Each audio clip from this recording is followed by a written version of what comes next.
much. And also thank you very much for the organizers for inviting me.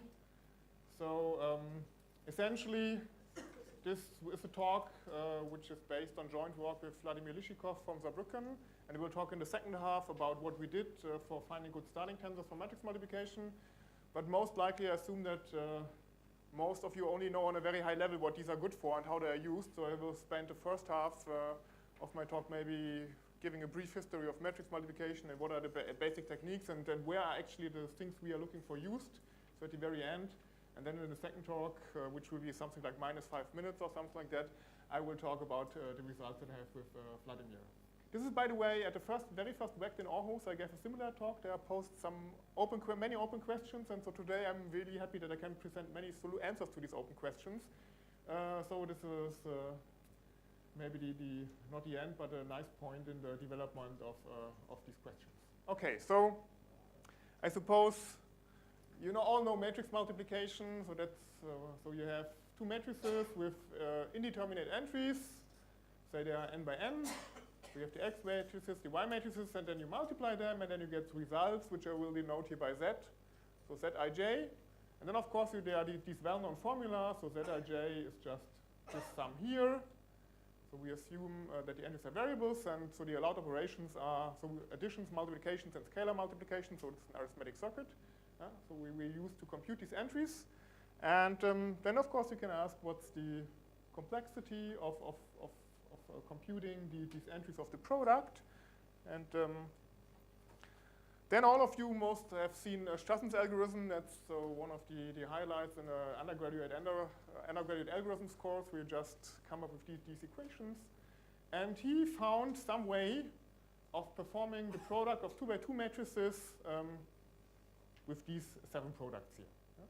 So you can just, you have these 7 products here, which are products of linear forms.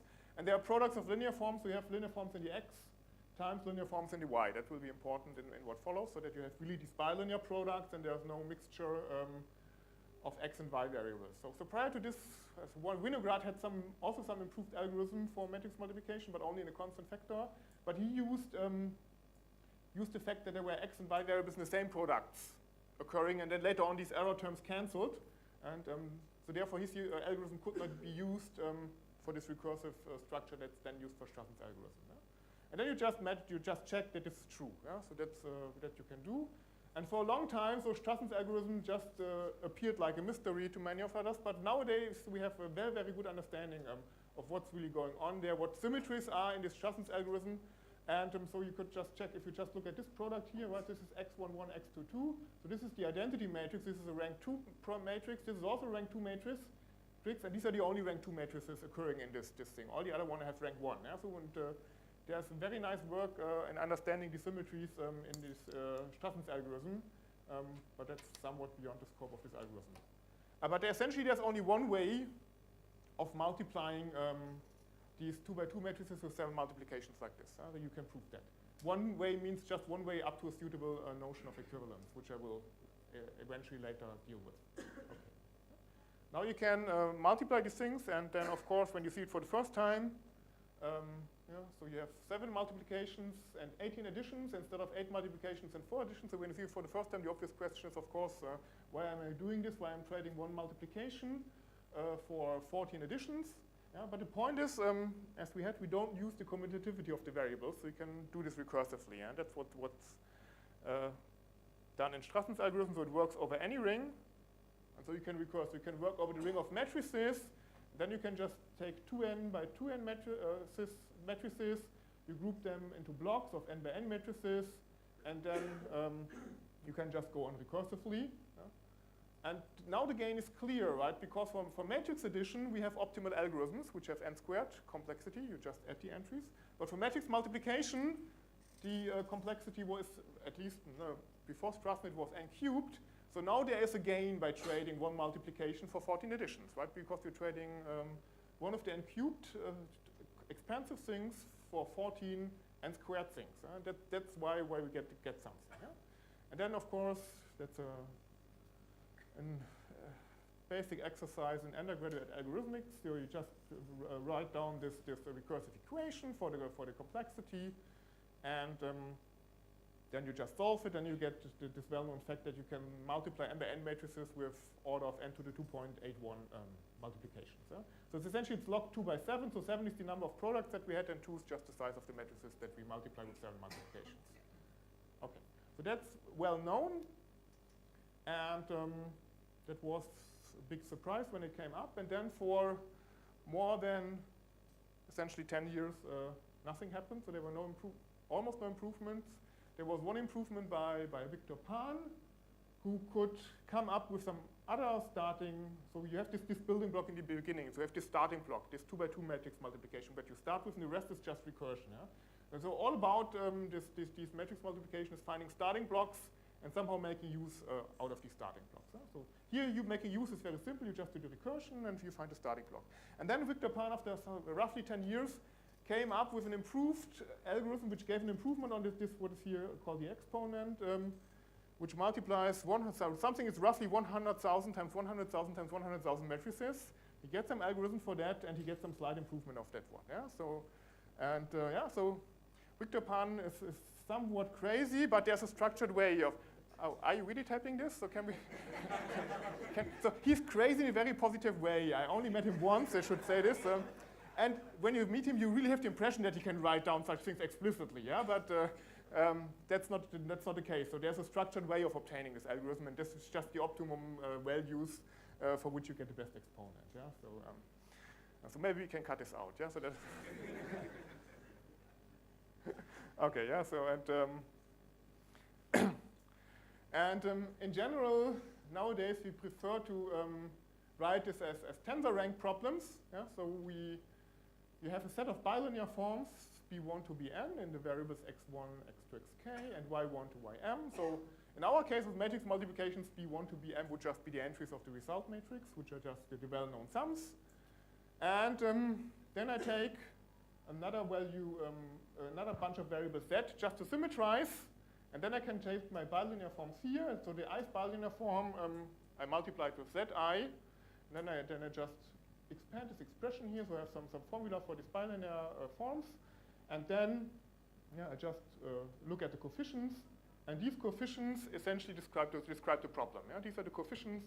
You can think of this being, so bilinear form is a matrix where you just multiply with the x from the right and the y from the left, and then you just stack these matrices all on together. You get a cube of size k times m, that's a cuboid of size k times m times n, and you look at these entries, and this will be a tensor. Yeah? And so this will be a tensor, and we essentially will look at these tensors, and we will see that essentially what Strassen did, you can formalize this as a tensor rank problem. Okay. And so what's the tensor rank? And so our tensors, they are now living, so if I want to look at this abstractly, I will just here write vector spaces u, v, and w. But you can also always think of u being k to the m, and v is k to the n, and w is k to the l. Yeah, and if you take one, if you now take one vector u, one vector v, and one vector w out of these three spaces, you form the tensor product. That's what I call a rank 1 tensor. Yeah?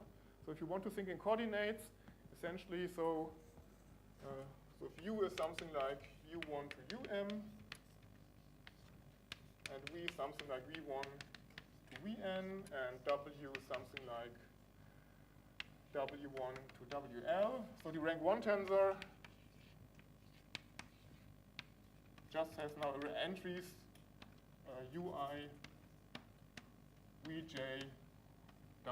Yeah? So it's the same if you perform a rank 1 matrix. You take two vectors, you just get this thing here, and now you just add a third component, you get a rank 1 tensor. Yeah. And then, as you always define the rank of a matrix, you can define it as the minimum number of rank 1 matrices. To write it as the sum of these rank 1 matrices, you can also define the tensor rank. So tensor rank is the smallest r, such that there are rank 1 tensors, t1 to the r, such that you can write t as the sum of these rank 1 tensors. So that's a complete analogy to matrices.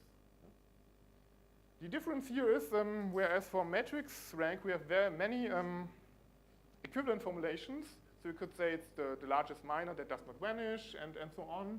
And you can do column operations or row operations to perform it to get some identity matrix. For tensor rank, you can also try these definitions, but you get different things. And that is what makes tensor rank delicate. Yeah? So for instance, if I give you a tensor and you should tell me the tensor rank, that's an NP-complete problem. So that was shown by Hofstad, and there's also recent work by Stefankovic and Schäfer, I guess, who even proved that so computing tensor rank that's equivalent to the existential theory over this field. So over the finite fields, it's NP-complete. Over the R, this would be the existential theory over the real. So it's a very nice paper, very simple, but very nice, this observation. So computing the tensor rank is a hard problem, and that's, that you should keep in mind. Okay. And now we have these tensors. We want to compute, want to perform some actions, so we can form sums and products. And so the direct sum, so I have essentially, if you want to think of this pictorially, so a tensor is just a three-dimensional box. So I have two of these boxes, and like block matrices, I add them like this. I also just take these two boxes and perform their direct sum, but now putting them in three-dimensional space so they just meet in this one corner here. So you have, otherwise, so if the tensor T lives in U tensor V tensor W, and T prime lives in U prime V prime W prime, you just form the direct sum of these two tensors and of these two spaces, of all of these pairs of spaces, and then you can compute the sum of the direct sum of these two tensors.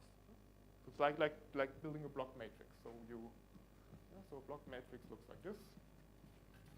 So if you have one matrix which lives here, so this lives in k to the m, and this is k to the n. So you can think of this being living in a tensor product, and you have another matrix which lives here. Then you get a matrix which lives in km plus m prime and kn plus n prime. Yeah. We're taking this matrix and putting it here, and that matrix putting it here. Yeah. And you can do this then in 3 dimensions. So you have now boxes, and you do exactly this 3-dimensional thing of that.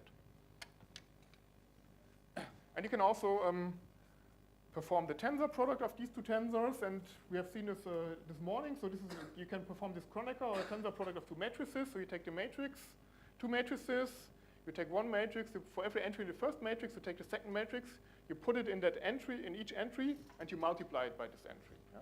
And the same you can for these tensors. So you have these two tensors. I choose one of them, and then I take the other one, and in each entry of this tensor, I take this tensor and put it in there, and multiply it by the constant that's standing here. It's like it's exactly the same. Right?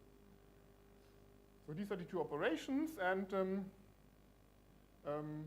of course it makes, at least if you look at the picture, it makes a difference which of the two tensors you take. Yeah, but up to permutations it's the same. Yeah? And we are only considering everything up to isomorphisms, and what is an isomorphism I will also define. So this is really a good definition. And so then, essentially what you can show is so that the tensor rank is sub-additive and sub-multiplicative. So if you take two tensors and you want to compute the direct sum, you can just essentially compute the first compute the first tensor, and then you compute the second tensor separately. Yeah? And essentially just get this here. If you have if you would have some rank decomposition of this matrix A, you could just take these compositions and expand it with zeros here and there. You would get this A part, and the B part you would just extend with zeros on the other part, and you get a B part there. And the same thing works for the in the 3 dimensions. The same thing works. And in the very same way, tensor rank is sub-multiplicative. So you have a decomposition of T, and you have a decomposition of T prime. You just can put one into, you can take all combinations of these rank 1 tensors, and you just take the tensor product. And this gives you a decomposition of the tensor product of T and T prime. Okay, so that's essentially all we need to know. Yeah. Those inequalities, do they have to be, are they tight, or can we lose? So this one here is certainly not tight. So matrix multiplication is a counterexample, as we see. So the Strassens algorithm is optimal for 2x2 matrices. But we'll see if you tensor the matrix tensors with itself, you get again matrix tensors. and we have faster algorithms than Strassen's algorithm. So this is, and this here is open. This is what is called Strassen's additivity tensor, conjecture. Yeah? So this is open whether this is always tied or whether, we don't know of any example where this is not tied. Okay? But there's a related measure, which I will define later, which is called the border rank. And there we have, this is not tied. Okay. But for rank, it's open. So it's a long-standing open question now for, I think Strassen even formulated this in the 70s or something like this. Okay. So now look at our example. So here's the 2x2 matrix multiplication. I've just have written down the tensor. So a tensor is a three-dimensional object. So here this is the one dimension. I just numbered these with the entries of the first matrix. This is the second dimension. I numbered them with the entries of the second matrix. So I have switched the order slightly here. So this is y21, here it's x12 to get a nicer picture. And then the third dimension, which would come out of this, out of the wall. So you don't have these 3D projection devices yet. So we have to color code it. Yeah? So the first layer is blue, these are these two. The second layer is red, the third layer is green, and the fourth layer is gray. Yeah? And then you can see, so for instance, Z11 is the 1,1 entry of the matrix, and what's that? So this is x11 times y11 plus x12 plus y21. So this is how you get these entries. Yeah? And so if you now look at this, what we have is essentially we have the identity matrix of size n, or here it's size 2, and that's shifted in all, so you always take it and you just shift it blockwise and blockwise in this direction, and all the time you get a new layer. Yeah? And this is how all the matrix multiplication tensors look like. Yeah? You always have an identity matrix, and this is shifted in the square. Yeah? So in general, if you want to have the entries of a general matrix multiplication, they just look like this, where this delta here is Kronecker delta. Yeah? So this is, so you can just verify here Z11, X11, so all the entries here are the same. And here also all these entries with the 2 is the same as this 2, so all these entries are the same, and this is what Kronecker is ensured by this Kronecker delta. And with this description, it's very easy to see that if you say you have a k by m by n matrix multiplication, and so you don't look from this side on it, but you look from that side on the tensor, and you just reorder the columns, you get say an n by k matrix multiplication with k by m matrix multiplication. Yeah? So this simply always means I want to multiply k by m matrices with m by n matrices. Yeah? This is the standard notation that's used in the literature. Yeah? So essentially, whenever you have an algorithm for multiplying k by m matrices with m by n matrices, you also have an algorithm which multiplies any of these permutations that you can get. And if you have this tensor description and this description here, that's immediate. Yeah? But there's a 15 pages paper by Hopcroft and Musinski where they really prove everything by hand. So it's really pages of calculations where they make this observation by hand. Yeah? So because they just think in circuits and things like that, and then you really have to work hard. It's work hard. Or it's tedious to see this, but with this tensor description, it's almost immediate. And the second thing that you see from these equations here, if you just think for this for a while, if you take two of these tensors and you build a tensor product, so the identity matrices here tensored with each other, they again give identity matrices. So again, you have these stacked identity matrices like we'd have it here. So this means if you tensor two matrix product tensors, you will get a matrix product tensors of this size. And this is essentially what this recursion is doing, right? So if you have 2x2 matrices and 2x2 matrices, this recursive step of Strassen's algorithm allows you to multiply 4x4 matrices. And this recursive step is nothing else than this decomposition of these tensors. That's exactly what is going on there. Okay. So Markus, yeah. Probably I missed this, but how exactly is tensor rank related to circuit complexity? Is that okay, so the tensor rank is the number of these bilinear products that you have. Okay, yeah, and you can show it's for matrix multiplication, it's enough to just count these. Yeah? So whenever you have a bound on this of n to the omega, all the other operations they don't matter. Because essentially what you can do, you then just tensor this up, and then the multiplications, the additions, because they are cheap, they are n squared, they will not matter. They will go away. Yeah? So that's the so Of course, in the beginning you have to count everything, because if you want to count everything, but it turns out it's sufficient to count these bilinear multiplications.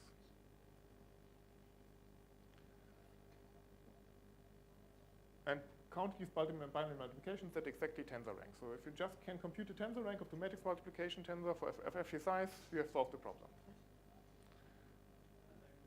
Yeah. Do we expect the tensor rank for KK prime and M prime when to be less than the product of the? This thing here? Yeah. This will usually be, the rank of this thing will usually be smaller than the product of these ranks, yes. Yeah. Because for Strassen's algorithm, as I said before, we know 7 is the right answer. But for 4x4, I don't know whether we have still something better, but for larger matrices, we have something better. So if you take just 3 of them, or 4 of them, yeah, then you get better algorithms.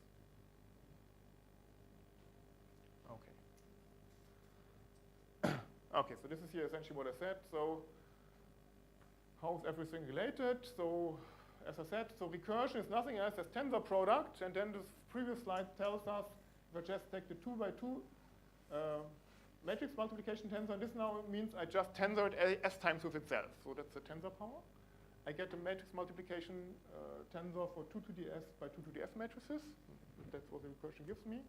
And I know the rank of this, the small one is bounded by 7, and then the equation on the previous, so the submultiplicativity gives me that the rank of the larger one is bounded by 7 to the s. And then you can define the exponent of matrix multiplication. And so this is just the infimum over all tau, such that the rank of this tensor is bounded by order of n to the tau. It's in fact an infimum, yeah. So it's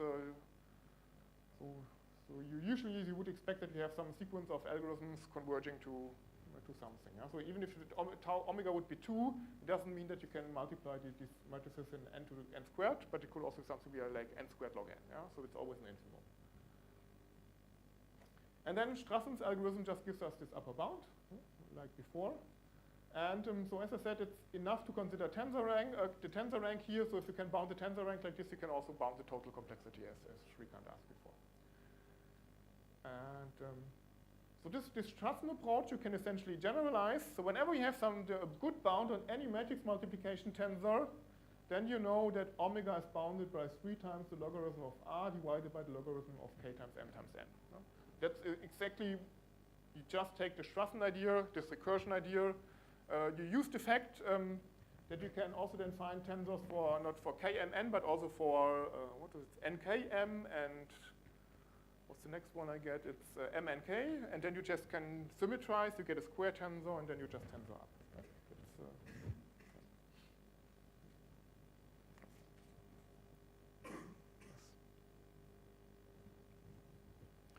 And so of course, you can now ask what next. So maybe you can multiply 2 by 2 matrices with 6 multiplications, but there's a theorem by Winograd that 7 is actually necessary. Yeah, so you cannot do it better. And so then everything was stuck until up to this clever algorithm by Victor Pan. And so this was one of the questions I posed in Aarhus, so which is not so open anymore. So can you find some small tensors, so some small matrix multiplication tensor, so n is bounded by 10, or even it's not NNN, but it's KMN, which gives a better exponent than Strassen's algorithm. Yeah? Because so Strassen's algorithm is the only one that's used in practice. So everything which will come after this slide, it's impractical. Yeah? These are what's now called galactic or galactical or gigantic or whatever. You choose your favorite word. It will apply to these algorithms. Yeah? But so now, but here on this problem, there's some really interesting progress going on. So maybe the best example is due to Smirnov, who could prove that the rank of 3 by 3 so you take 3 by 3 matrices, you multiply this with 3 by 6 matrices, you can do this with 40 multiplications, and you get this upper bound, which is improvement to Strassen, and this could also be practical. And so the way how they get these equations now, essentially they formulate this tensor rank problem as a numerical minimization problem. So you have something you want to write. So you have some certain tensor, and you want to write this as a sum.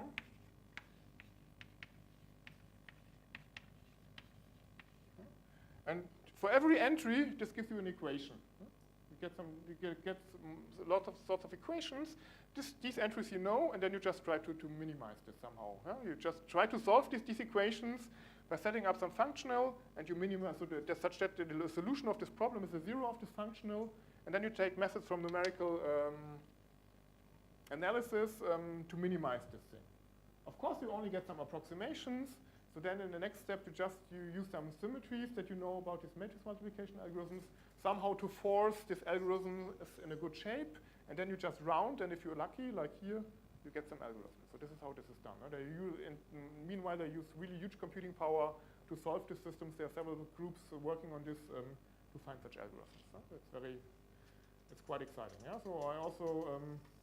So I tried it 20 years ago, but the only thing you could find with these methods then was just Trussen's algorithm. This really worked, but the situation is somehow unique because it's unique up to symmetries. So the functional is much nicer that you want to minimize. So on these things I miserably failed.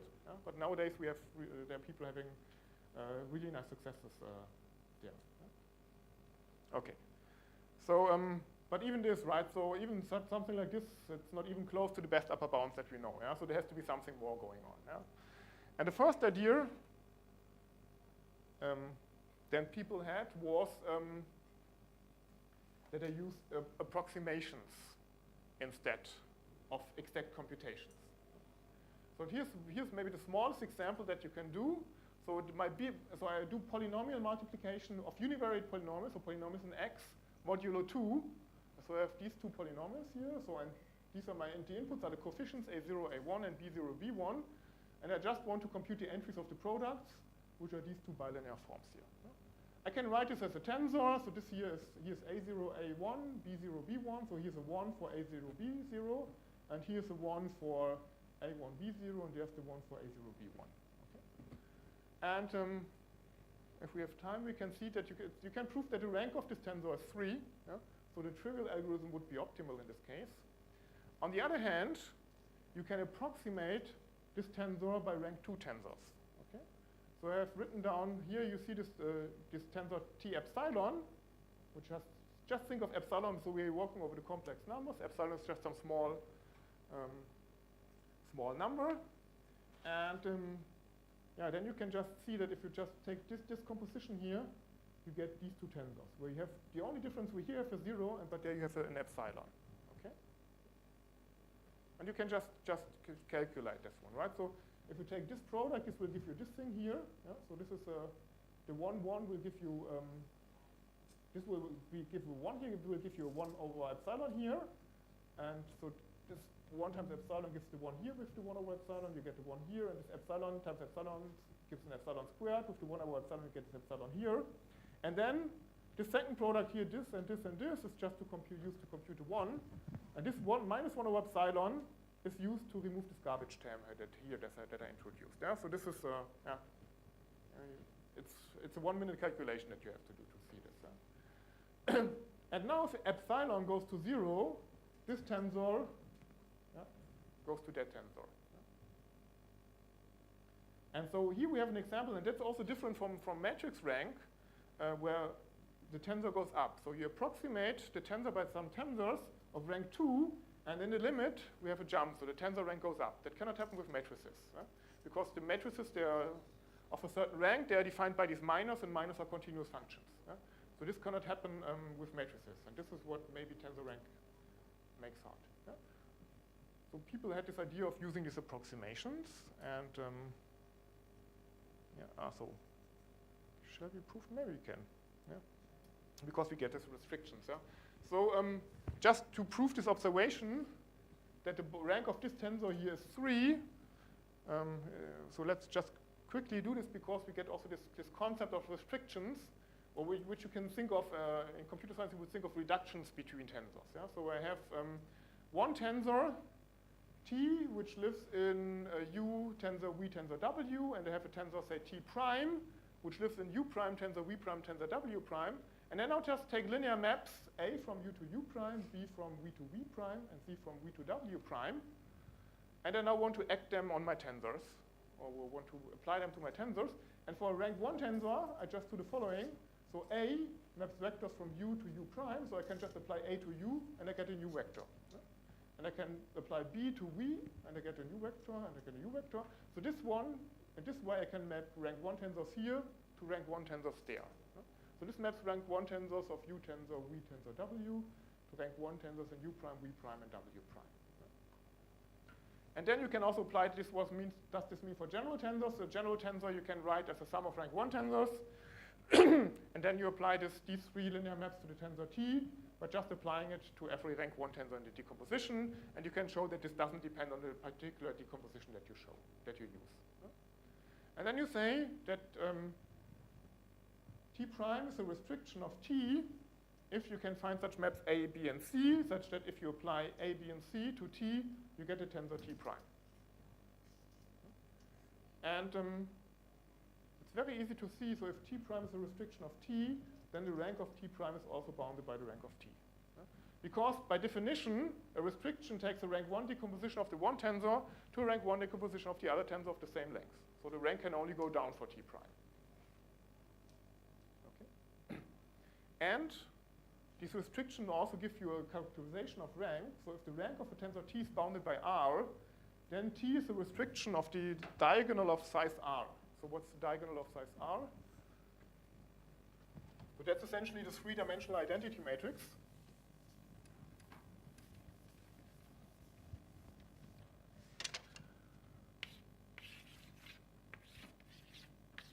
Yeah, so you have a 1 here, and then you have from the left corner in the front to the back corner on the right, you just have 1s on the diagonal. And so this gives you a characterization. So a tensor has rank R if and only if it's a restriction of the diagonal of rank R. But that's essentially also immediately, because this diagonal has the following decomposition. This is just EI tensor. So EI is the standard basis. Yeah? And this makes a 1 in the position 1, 1, 1. The next one makes a position in the 2, 2, 2. And the next one makes a position in 3, 3, 3. So you have just independent products here performing. Yeah? And from the one independent product, because they're independent, you can just map it to any rank 1 tensor that you want to by this linear map. And then you can take the next one. You can extend your A and map B and C, make it map to this next one. And in this one, you see that when you have a restriction of this, then you also get an upper bound on the rank. Okay, and now I want to use this to prove that the rank of this tensor, consisting of these 2 slices, is 3. So I just take an arbitrary decomposition. And because these 2 slices are clearly linearly independent as matrices, so you cannot write them, you cannot find a non-trivial 0 linear combination of them, obviously.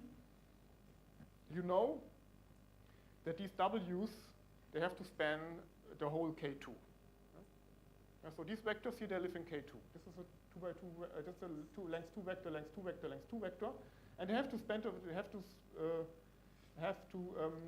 span the whole space K2, because otherwise, so this, if you just look at this thing, the first one is this matrix and the other one, it will somehow be this matrix. Yeah? So if they don't span the complete K2, you get a linear dependence between all the slices, and then they cannot be linear independent. Yeah? So they span the whole K2, and they choose one of these vectors, which has a 1 here and something in the second component. Such a vector has to exist. And then my map C, my restriction map, so I have A, B, and C, but I only will use the C, will just project this vector onto that vector, onto the second slice. And what happens, if I look at this tensor here, the restriction of this tensor under this projection, it will take the first slice here, project it onto the second slice.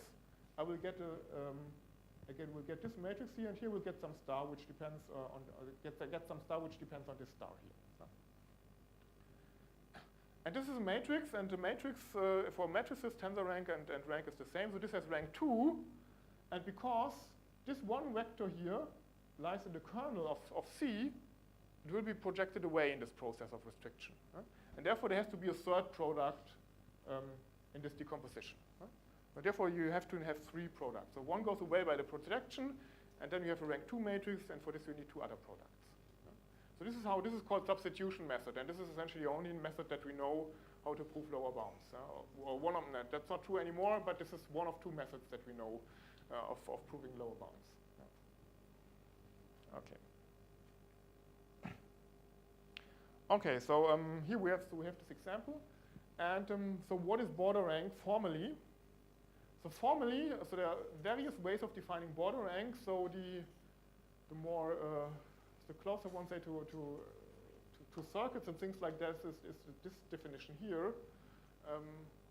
What do we do? So we have a tensor T, and now we want to approximate these tensors. And so we have of the tensor T, we have some rank R decomposition of rank 1 matrices, but now, of rank 1 tensors, but now these vectors here, they are not, the entries are not fields, elements from our field K, but they are polynomials in epsilon, in some formal variable epsilon. Think of epsilon being a small constant, which will go to 0 eventually. But formally, you just take a new variable epsilon, and the entries of these rank 1 tensors, they will not be field elements, but polynomials in epsilon. And then the so-called H rank of T is just the minimum number of R's, such that you can find such rank 1 tensors with polynomial entries, such that you can write epsilon to the H times T as the sum plus some garbage terms, but which all have higher power in epsilon. Have power at least H plus 1 in epsilon. Yeah? And so where's the notion of approximation gone? If you now divide this equation by epsilon to the H, you get a 1 here. This somehow vanishes there. And here, everything still here contains an epsilon. And if you now go, epsilon goes to 0, you get T in the limit. And then the border rank is just the minimum over. It's the minimum over all H, such that this H rank is bounded by T. That's the border rank. Okay. There are also other ways of proving the border rank. So we could also just say another definition is you just look at all the rank R tensors, and you take the closure. Either the closure with the Euclidean topology or the Zariski topology. So say the field is algebraically closed, and this will get the same closure. This will get the same notion of border rank. Yeah? So we have various definitions of border rank. You have to work to prove that they're equivalent. It depends how much algebraic geometry you know, so it's more or less obvious that this somehow has to be true, but you have to work for that. Yeah. And so what's the gain? So Bini, Capovani, and Lotti and Romani, so this was something like 10 years after Strassen showed that the border rank of this thing here, of multiplying 2 by 2 with 2 by 3 matrices, this is bounded by 10. And the best rank upper bound that we have is 11. So this is a gain here. And now what you can now prove is that for the border rank, if you have an upper bound of the border rank, you get the same bound for the exponent as for the rank. Yeah? Also, you just approximate this tensor, you get the same bound for the exponent, and by the corollary, then you get as a corollary this upper bound of 2.79. Yeah? So this was this improvement. Yeah? And essentially, why does this hold? So just an intuition. Yeah. So for the rank upper bound, we just took the tensor and we did this recursion. So we took tensor powers and tensor powers and tensor powers, and we do the same here. And then the point is, so the size of these tensors grows exponentially. Yeah. So we start with 2 by 2 matrices, 4 by 4 matrices, 8 by 8 matrices, 16 by 16 matrices, and so on. But this approximation order here, this only grows linearly. And what you simply can do then, you take this huge tensor power, and now you plug in for the epsilons, you just plug in values, but only linearly many, and you can interpolate. And you get the exact tensor T back, which is just the coefficient of epsilon. And because the size of these tensors, they're exponential, but this is only linear, everything will vanish by the fact that omega is an infimum. Yeah? So this will just go to this additional cost that you have to pay, they will go to 0 eventually. Yeah? So that's the trick that you do. Yeah? So tensoring up, exponential growth, and just here linear growth in the approximation order. Yeah? That's essentially the trick. So yeah. Do the degrees of these things in epsilon matter? To interpolate, shouldn't you have a bound in the top degree? it depends. So in this situation, they don't matter, because you start with a fixed tensor, it will have a fixed approximation degree here, and then when you tensor up, it will be this constant times the number of you tensor up. Yeah? Therefore, it's fine. But of course, in general, if you have some tensors, this could really matter, right? So if you have a family of tensors, and this approximation order could grow, this could really matter, yeah. But here, everything is fixed, because we always start with a fixed size tensor, everything is constant. Okay. Okay, so this was one idea. So instead of approximate exact computations, you use approximate computations. And so the next thing, Schönhager came up, and this is one counterexample to this additivity conjecture for border rank I talked before. So Schönhager came up with this example. So, so this is now in the approximate setting. We started still with a matrix multiplication, but with an approximate computation.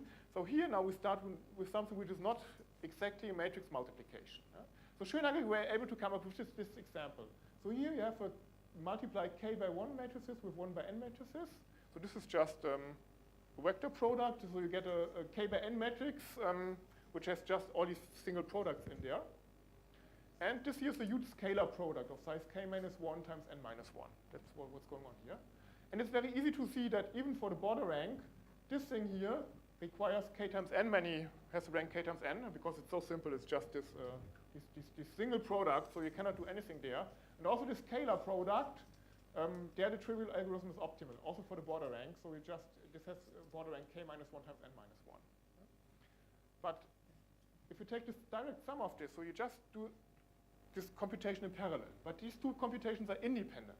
So you have this independent matrix product here and this independent scalar product here. If you do them together, essentially you get a second one. Instead for cos k minus 1 times n minus 1, you get it for 1 instead. Right? So this is something like the buy two, get the cheaper one free, or almost free. Yeah? So you have to pay 1 instead of this here. Yeah? This is really an amazing starting algorithm that Schönhager came up with. Of course, the question is now, what do you do with this, right? So far, if you want to have this recursive approach, we need to start with a matrix tensor. So, but now we have two matrices in parallel that we somehow multiply. Yeah? But so Schönhager was then able to prove what is now called the tau theorem. So he didn't. So de Groot, one of the pupils of Schönhager, named it tau theorem, or tau theorem. Yeah? So if you have such a direct sum of matrix tensors, and the border rank is bounded by R, and for technical conditions you want to have that R is greater than P, but this is always the case, then the exponent is bounded by 3 times tau, where tau is the solution of this equation here. And if you think of P equals 1, so if P equals 1, then this is the situation that we had in the beginning, and then what's standing here is just that k times m times n to the tau is bounded by R. If you take the logarithm by this is exactly the equation that's standing here. Yeah? So this is exactly the same equation. So this just generalizes this equation. Yeah? So this means also you start with distinct products, also with disjoint matrix products. You can still just multiply ordinary matrices with this efficiently, at least asymptotically. And so the idea, just a rough idea what you do is essentially if you take this one, you have these independent matrix products. You take a huge tensor power of this. What happens here is essentially you can compute in this with just some altitude. So this forms a semi-rank tensor. So you can just, if you take this to the power of n, you can just do this binomial expansion. So you can get the same formula, but it's of course non-commutative. And then you will get many tensors, which essentially will take, say, t times that tensor and s times that tensor. And there are many combinations of this, if t and s is roughly half of them, yeah? Because then we are in the middle of the binomial coefficients. So this is really huge. Yeah? And then we have lots of independent matrix multiplications which have all the same size. Yeah? Because if you just, the order is the same, but in the end it will be all the same matrix multiplications up to isomorphism. Now you have lots of matrix multiplications of the same size. And what can you do with this? You can multiply matrices. Because now you can take them as building blocks for multiplying larger matrix multiplications just using the trivial algorithm. You start with the trivial algorithms, but you have lots of these building blocks, so you can multiply even larger matrices using the trivial algorithms for the outer blocks, and the inner blocks you multiply with these independent matrix multiplications that you have. So that's the idea. Yeah? the rough idea. And then you get some improvement on the trivial algorithm, so you have an even faster one. Again, you take these matrix multiplications, if you take the faster algorithms, you plug in these things, and so on and so on and so on. This gives some sequence of taus, which eventually converges to this and gives you this upper bound. Yeah? But that's the essential idea. If you have lots of independent matrix multiplications of the same size, and you can get them efficiently, you can multiply larger matrices by just blocking them and perform all the simple block products by these independent matrix multiplications. That's essentially the idea of this South theorem. And with this, he got the upper bound of omega equals 2.55. Okay. And then people got even more, did even more sophisticated things. So this is then what next came was the so-called laser method. Yeah, so Strassen, so I hope you can see the picture. So Strassen used this tensor here. This is what we call now Strassen tensor. So what would you do here? So this part here is a Q by Q cube filled with zeros. On the one side, here you glue an identity matrix. On this side, you also glue an identity matrix. And this one column, again, you fill with zeros. So you have two identity matrices which are standing like this, right? Which forms an angle. And this Strassen algorithm, it has a very good border rank. So if this is size Q by Q, the identity matrices, you have a Q plus 1 approximate computation for this one. It's just given here. You can just calculate this. And the point is, if this one matrix multiplication would be like this would be a matrix multiplication again, multiplying 1 times 2 matrices with 2 times Q matrices. And this would have border rank and rank 2Q. So this would be really expansive. And by just taking this one identity matrix and putting it like this, you gain something. You gain even Q minus 1. So this is, again, one of these buy 2, get 1 free deal. Yeah? The only problem is that this matrix here is in the wrong direction. And now the question is, so how can you make this matrix here move like this, right? So this is what this method is all about. Yeah? And this is also why it's called laser method. So you could think of this light, and they have different phases, so they're standing like this, and in the laser you eventually want them all to stand like this. So this is why this is called laser method. And just like what's board rank? On the other hand, just a remark, so we can prove that the Strassen tensor has rank 2Q. Yeah? So this is really also the difference between the rank and the border rank for the Strassen tensor is almost 2. Yeah? This is also very, very good. Okay, so I'll just skip this one. So how does this laser method work now? So we think now of this Strassen tensor having an outer and an inner structure. Yeah? So the inner structure, just these identity matrices that we have, and now we cut this tensor here into 4 pieces along this line, and then we get 4 pieces.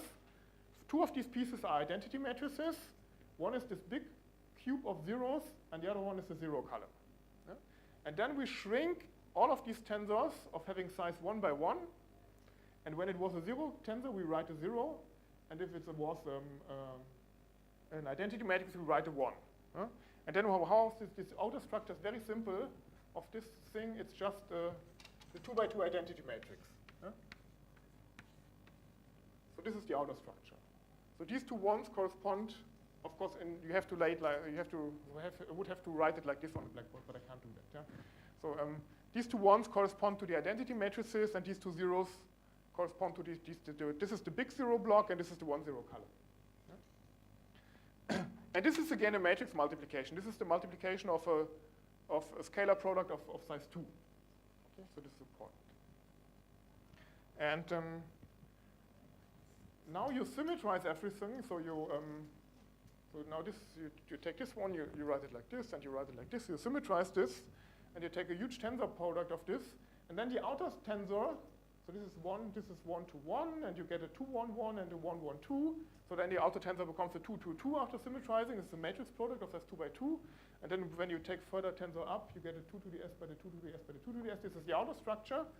And the inner structures, they will just be some matrix multiplication tensors, because this is also a matrix multiplication tensor, the scalar product of x, y, z, and the product of x, y, z, this will be q to the rs. So we have this outer structure, which is a matrix multiplication tensors, and all the inner structures are also matrix multiplication tensors.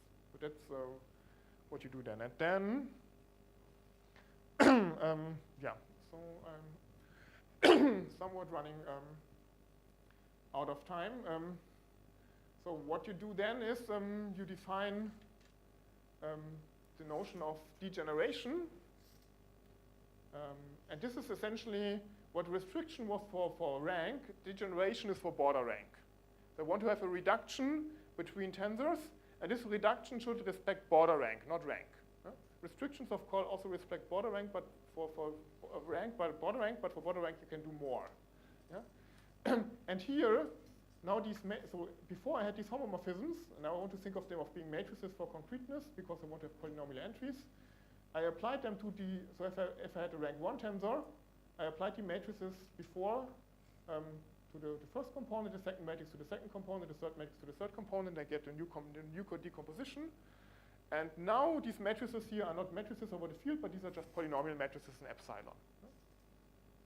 And then you can see, so this is then called, if you can write a tensor, some power of epsilon times the tensor t as this restriction mapping of the tensor t prime plus some garbage term here of higher order, then you call this a degeneration.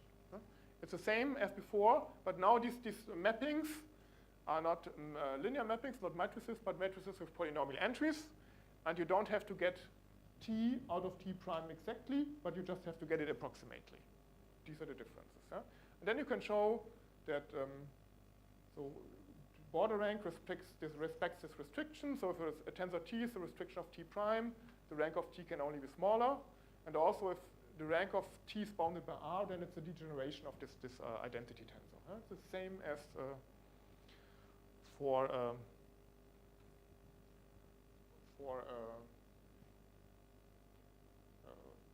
the rank. Okay, and so then you can call something which is called a monomial degeneration when all these polynomials are just monomials. And then what Strassen showed is that out of the matrix tensors, you can degenerate almost n squared many independent multiplications. Yeah? Yeah, so you can take the matrix product, the entries of this, and then you plug in some monomials in epsilon for these entries, and what you are left with approximately are almost n squared independent products.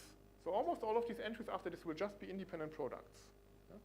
And what you can think of this essentially, if the rank is what you have to buy if you want to buy this tensor. So if you want to buy this tensor, you have to pay its rank. Yeah?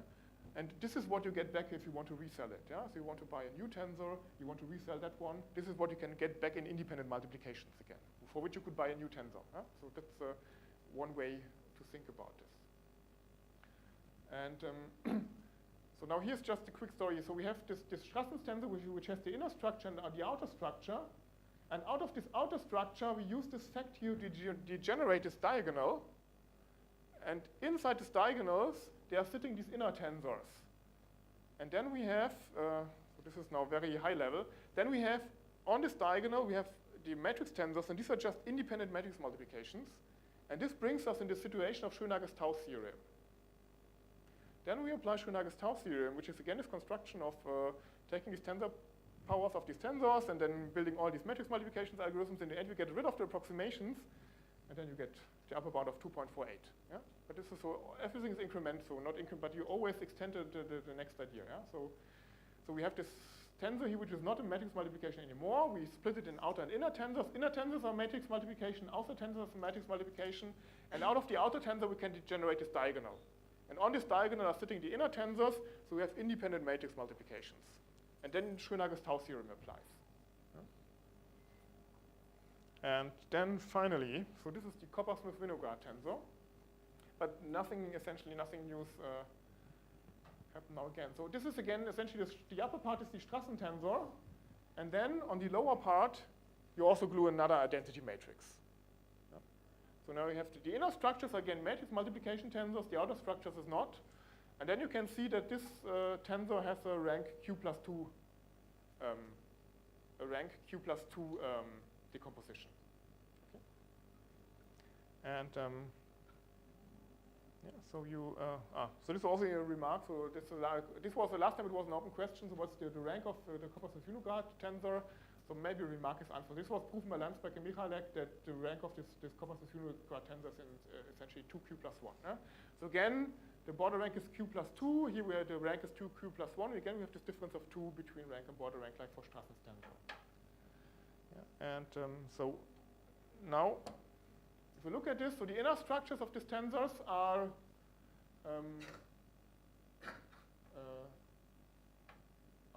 matrix multiplication tensors. The outer structures, now this is the identity matrix, just written differently, which we had for the Strassen's tensor.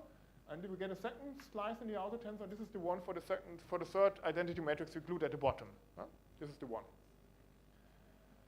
And no, this outer structure here is not a matrix multiplication anymore. But there's a general method how to degenerate large diagonals from these arbitrary tensors. Yeah? So this is in this original paper by Koppers and Winograd. These are the Salem-Spencer sets that are used. Somebody heard of this, right? So this is something from number theory of terms, of terms not staying in arithmetic progressions. And but there's also a probabilistic construction by Strassen, which was taken later on. So there's some general methods. So whenever you have some tensor, you can somehow essentially calculate what diagonal you can degenerate out of this one. No? And now you do the same thing. You degenerate the diagonal of the outer tensor. The inner tensors are matrix multiplications. You are in the situation where you can apply Schönager's Tau theorem, and then you go on. Yeah? And then Koppers and Winograd got this upper bound of 2.41 with this tensor, but there's also an extended tensor. So essentially you can even make it more complicated. So you can get a single one here on top here, a single one here, and a single one, additional one there. So you extend every dimension by one slice. You get these 3 ones, and you get them for free. Yeah. So the border rank does not increase. And with this improved tensor, which has a slightly more complicated outer structure, it is now 3 by 3 by 3, and there's an additional complication. Also now the matrix multiplications, they are not all the same. So you have these large ones, but the ones that you have, they're just 1 by 1 by 1 matrix multiplications. But you can also deal with that. This is just some weighting scheme that you have to apply. And then with this, they got a bound, something like omega is 2.37 something. And then Stothers came and he analyzed, then Koppers and Winograd, they get a 2.37 something by not analyzing this tensor, but the second tensor power of this. Then Stothers analyzed the fourth tensor power of this. And Wasilewska-Williams, she analyzed the eighth tensor power of this. And then you get more slight improvements by just looking at some dependencies and some improvements by just gluing some things together in the outer structure and way coupling them, and you can get some slight improvements. But there's also a theorem by Ambanis, Filmus, and Legal that at least when you start with this Koppers-Winograd tensor and you use this approach, and whatever this approach now means, you cannot get below something like 2.3 something. Yeah? So there's some lower bound on this approach with this tensor. Yeah? That's what it says. Okay. So what did we learn so far? So we learned how to multiply matrices of astronomic. So I choose astronomic here, but you can choose your favorite word sizes really fast. And if you now want to multiply matrices of astronomic sizes even faster, then one kind to go is you need tensors where the border rank is close to the maximum of the dimensions that you have. So that this border rank should be as small as possible, and they should have some rich structure. So they should have these two matrix multiplications sitting inside or something like that. So can we find different tensors we could start with? And the other questions, you could also ask for completely new methods. Yeah, so these seems to be simpler, so we'll talk about this. The completely new methods, this will be wrecked in 5 years. Are you videotaping this? So I didn't say that. Okay, so what did, so cheap approaches don't work. Yeah, so if you just look at 3 by 3 matrices or something like this, it will not get you anywhere.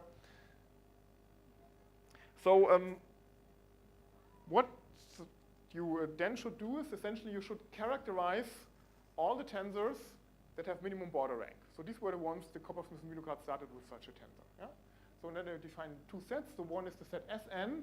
These are all the tensors of size n by n by n, where the rank is bounded by q, and xn, which is the closure of Sn, is the set of all tensors of size n by n by n, where the border rank is bounded by q. Yeah? And essentially now I'm interested what is Sn of n or what is xn of n, where the border rank equals this dimension here. This is what is for the extended Coppersmith-Winograd algorithms. Yeah? And so I want to understand these sets. Of course, now I can say these are now defined in complexity theoretic terms, and I want to define them somehow in algebraic terms. Of course, we could write it like this. Right? It looks more algebraic, but it's essentially just a reformulation of that one. Yeah? So that's not useful. So I want some easy to check algebraic criteria. So you give me the tensor, and then I look in some catalog, and I just can say to you it's an xnn or an snn or it's not. Yeah? And what I always assume that these tensors are tight. So tight means you cannot embed them in a smaller space. Of course, you could do trivial things by just extending by zeros. Yeah? But then, of course, n goes up and the complexity stays the same. So eventually you will be in x and n. Yeah, but this is not what I'm looking for. So you should not be able to compress these tensors. This is called tight. Yeah? And so this is very easy. So for S and n is very easy to understand, because then we have seen if the rank is bounded by n, then n t is a restriction of the diagonal. But because now the size equals the dimension equals the complexity, this has to be an isomorphism, because it's mapping this in there because it's a tight tensor. Yeah? So this is rather boring. So essentially, if t has rank n, but as we were looking for border rank, then t is just isomorphic to the diagonal. And here's one example what can happen in a border rank case. So for instance, if you look at this thing here, so this is the algebra of univariate polynomials where compute modulo x to the n minus epsilon. Yeah? So I'm computing, multiplying two polynomials of degree n minus 1, and I'm reducing the product modulo x to the n minus epsilon. And the entries, the coefficient of these are my inputs, and the results I want to compute are the coefficients of the product. And so if epsilon is non-zero, and we assume you have the complex numbers, then this splits into linear factors. Yeah? And then Chinese remainder theorem tells me that this is isomorphic to k to the n. Because I can just take all the polynomial algebras, I reduce them modulo the linear factors, and this is just k for one linear factor. So this is isomorphic to k to the n. So the border rank of this thing here, also the rank of this thing here, of this algebra is n. But in the limit, yeah, this converges to this algebra where I reduce modulo x to the n. And one can prove, this is the Euler-Strassen theorem, that the rank of this thing here is 2n minus 1. Yeah? So this is one case, again, where you can, so where you can, so you have approximation of a, say, high rank tensor or rank 2n tensor by rank n, border rank n tensor. By rank, approximation by rank n tensor, so the border rank is n. Yeah? And the point is essentially this is the only thing that can happen in the case of x and n. And this is what we essentially proved. So now let's speed a little bit up. So, so we now want to study x and n, and now this is joint work with Vladimir Lishikov. And so we have our tensor, and we call this one U generic, or one V generic, or one W generic. So this just stands for these coordinates.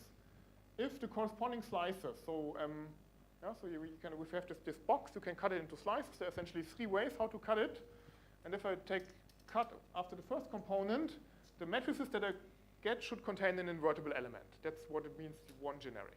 Yeah? So I take this box here, I cut it into slices, I get matrices, and if the span contains an invertible element, then I call it one U generic, or one V generic, or one W generic. And so what we can prove is that if, so this is one step, if a tensor is one U and one V generic, then essentially it is isomorphic to the tensor which corresponds to the multiplication in algebra. So matrices are an algebra, they have a tensor, and the same way with any algebra, the multiplication map defines a bilinear map. You can associate a tensor with it, as in the beginning. And whenever such a tensor is one U and one V generic, it always has to be the tensor of an algebra. This is, And this is the restriction that we have. So if the tensors are not 1U and 1V generic, I don't know how X and N looks like, but if they are, I can show you how they look like.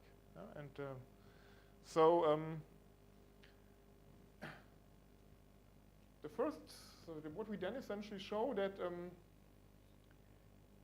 so don't let you get disturbed from this, I just explain. So if you have two algebras A and B, and one is a degeneration of the other one by tensors, so this is just what we had, A tensor, B tensor, so this is now written as an overhead closure problem, but it's essentially the same. So if you can take the matrices A epsilon, tensor B epsilon, tensor C epsilon, and you apply to this tensor, you get a tensor of the algebra A, then you can always achieve this by not taking three different matrices, by taking the same matrix here. So this is degeneration as tensor, this is then degeneration as an algebra. Yeah? Because so you have to, in all the three components, you have to work with the same matrix. Yeah? Because in all three components you have the algebra, why do you want to use different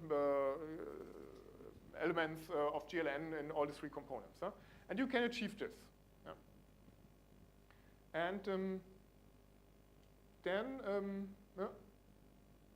what we can then prove is then if you have now tensor T in X and N, which is 1U and 1V generic, then there's a tensor of an algebra, of the multiplication algebra, such that this algebra is a degeneration as an algebra of the diagonal. And the diagonal is just the algebra K to the N. So it is just an algebra, we have N vector of size N, we multiply by a vector of size N with component-wise multiplication. That's the algebraic structure. And these objects, and now I come to an end. But this is also for a fixed GLN on all three sides. No, this is one. So that's one. That's a degeneration as an algebra. Yeah? And these objects are known in the literature. Essentially, they are called smoothable algebras. Yeah? So this is a commutative algebra here. So also because being commutative is a closed condition, this one also has to be commutative. So we'll get a commutative algebra. And this one you can write as some polynomial algebra modulo some ideal. Yeah? And an ideal is called smoothable if it's the degeneration of some ideal whose zero set consists of n distinct points. Yeah? These are called smoothable algebras. And essentially what's going on is what's happening here. Yeah? So this is essentially an ideal of n distinct points. So this condition described n distinct points. This condition here just describes the zero. This is just describes 1 point. Yeah? And theoretically there are n. Pardon? Scheme theoretically there are n. Scheme, yeah, but yeah.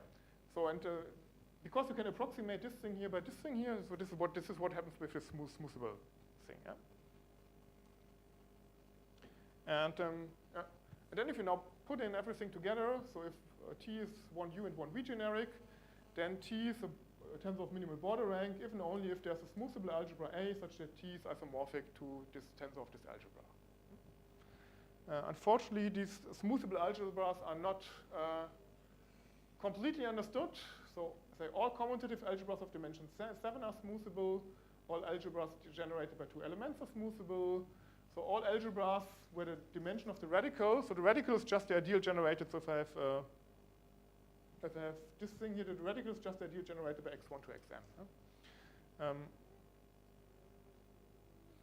Where the radical of 8 squared modulo the radical a cubed is 1, and all algebras defined by monomial ideas are smoothable. Yeah? Sorry, but can we see the definition of smoothability? Pardon? What is the definition? The definition of smoothability is, so you can write, algebra you can write it as a degeneration of an algebra of this type, where this I is an algebra with n distinct points. So the ideal, yeah. There are only finitely many points in the variety.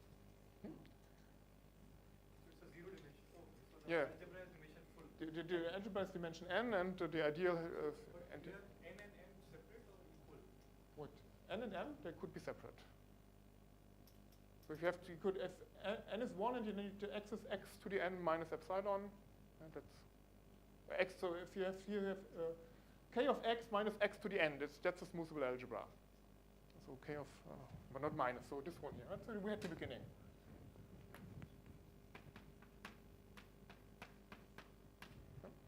This algebra has dimension 0.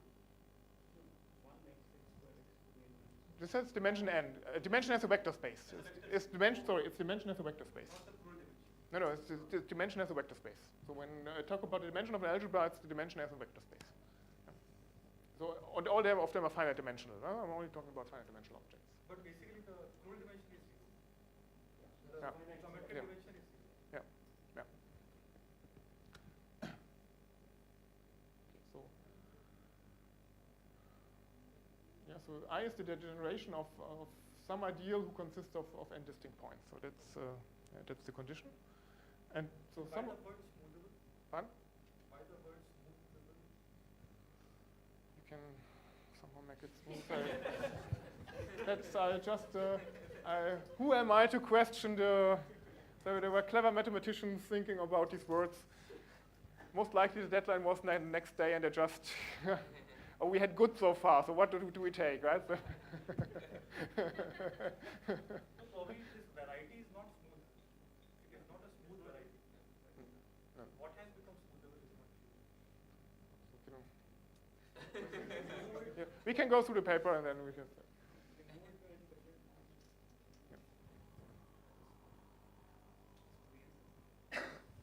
Okay, so now I'm running. Okay, so but one thing which this was particular, at least I found it particularly interesting. So essentially, so this Coppersmith, this extended Coppersmith-Winograd, where you put the additional ones on top, and also this Strassentensor. There's also an extension of the Strassentensor, where you just also put one additional one on the top. These are essentially multiplications in an algebra. So the Strassentensor is just multiplication in this algebra. So you have q variables, and then the product of two of them, they annihilate each other. That's what the structure is in there. And the Coppersmith-Winograd tensor, it's more complicated. So the variables annihilate each other if a is not equal to j, and the squares are essentially all the same, and the cubes, they are all zero. So that's the structure of this Coppersmith-Winograd tensor if you view it as an algebra. That's yeah. Of course, so you have several possibilities here. So we tried lots of them, and as you expect, we didn't get any improvement on the exponent, because otherwise I would be talking about different things here. So now I have to talk about that one. So this somehow seems to be the best, the Coppersmith-Winograd tensor. And there are also studies by Landsberg and Michalek which show that this Coppersmith-Winograd tensor has some extremal properties, so what I call maximally compressible and things like that. So this somehow seems to be a very special tensor. So I have the feeling that they just came up with it ad hoc, or they just had this computation, but it seems to be a very special tensor that Coppersmith-Winograd found. I don't know, by luck or by ingenuity. I don't know. Okay. So let's go on conjecture. Yeah. First, let me finish with one open question. So this set Sn, so of the tensors of border rank, where the border rank is one larger than the dimension, where the rank is one larger than the dimension, this is also well understood. So there we have a complete characterization, because this is either k to the n minus 1 times this polynomial algebra, or k to the n minus 3 minus this algebra of 2 by 2 upper triangular matrices. And this might be doable. So what about xn of n plus 1? Can you also now take this and characterize all the tensors where the border rank is off by 1? Seems to be doable. This was already, well, I don't know whether this was my last slide in Aarhus. Maybe this was already a question I asked in Aarhus. But so let's finish with this one question, and I'm somewhat over time, but you said the schedule is flexible, so I used it in the other direction. So thank you very much.